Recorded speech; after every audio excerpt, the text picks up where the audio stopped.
রাজধানীর ঐতিহ্যবাহী মার্কেটগুলোর একটি আজিজ সুপারমার্কেট। প্রতিষ্ঠাতা সৈয়দ আজিজুল ইসলামের নামে এই মার্কেটটি হলেও বর্তমানে তার পরিবারের কারোই সংশ্লিষ্টতা নেই এই মার্কেটে। ৫ আগস্টের অভ্যুত্থানের পর মার্কেটটির নিয়ন্ত্রণ ও দখল নেয় খোদ পলাতক আওয়ামী দোসররা। এর অন্যতম নেতৃত্বে আছেন রবিউল ইসলাম ও সানাউল্লাহ শিশির, যার মধ্যে সানাউল্লাহ শিশির জুলাই আগস্ট হত্যাকাণ্ডের ঘটনায় মোহাম্মদপুর থানার দায়ের করা এক মামলার আসামি। একই সাথে আওয়ামী লীগের দলীয় প্রভাব খাটানোর অভিযোগও রয়েছে তার বিরুদ্ধে।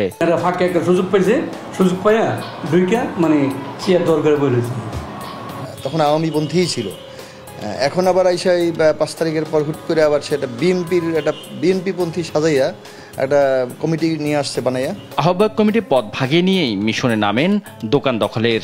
যেসব দোকান মালিক ৫ আগস্টের পর পলাতক রয়েছে তাদের চিঠি পাঠিয়ে দোকান দখলের ফাঁদ পাতেন চক্রটি। শুধু তাই নয়, পুরনো সকল সদস্যকে বাদ দিয়ে নিজেরা ক্ষমতায় স্থায়ীভাবে বসতে নতুন সদস্য তালিকা গঠনের কাজ শুরু করেন অবৈধ এই আহ্বায়ক কমিটি, যার নিজের মুখে অকপটেই স্বীকার করেন সানাউল্লাহ শিশির। ততদিন পর্যন্ত আমরা এই দোকানগুলো সমিতির ফান্ডে নিয়ে আসবো, সমিতির রিসিপ্ট দিয়া ভাড়া আদায় হবে। যে ভাড়াটি উনি যদি থাকতে চায় উনিই থাকবে, সমিতির রিসিটে সে এসে সমিতির অ্যাকাউন্টে সে টাকা জমা দিবে। মার্কেটের আহ্বায়ক কমিটি গঠনেও নেয় প্রতারণার আশ্রয়। মার্কেটের দোকানদারদের স্বাক্ষর জাল করে সমাজসেবা অধিদপ্তর থেকে ভাগিয়ে নেয় কমিটি। আমরা ইলেকশন চাই কিনা এই মর্মে তারা একটা স্বাক্ষর গ্রহণ করেছে। এই স্বাক্ষর তারা সমাজসেবা দেখা যাচ্ছে। ওখানে আমরা একটা মিটিং করেছি, সেই মিটিংয়ের সিদ্ধান্ত হয়েছে এবং সেই সিদ্ধান্ত প্রেক্ষিতে এই আমাদের কমিটি সমাজসেবা অনুমোদন দিয়েছে। এটা হয়তো সমাজসেবারেও বিভ্রান্ত করা হয়েছে। মার্কেট কমিটির গঠনতন্ত্রে নেতৃত্বে আসতে হলে দোকান মালিক হওয়ার কথা থাকলেও রবিউল ইসলাম ও সানাউল্লাহ শিশির কারোই নেই কোনো দোকান। বিষয়টি স্বীকারও করেন তারা। না, অনার তো আমি না, মানে নিজস্ব মালিকানার দোকান নেই, ভাড়া দোকান। দুটা দোকান আমি ভাড়া দিয়ে মালিক, আমি ভাড়া নিয়েছি, মালিক হচ্ছে জমিদার আরেকজন।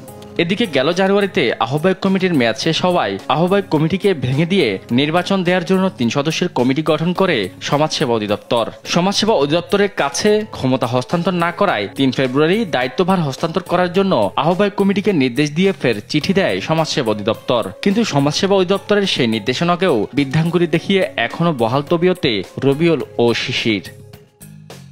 সমাজসেবা অধিদপ্তর থেকে গঠিত ৩ সদস্য বিশিষ্ট কমিটির একজন দেশ টিভিকে জানান, ক্ষমতায় থাকতেই টালবাহানা আহ্বায়ক কমিটির মেয়াদ চলে গেছে বলেই আমাদের তত্ত্বাবধায়ক কমিটি দিয়েছে।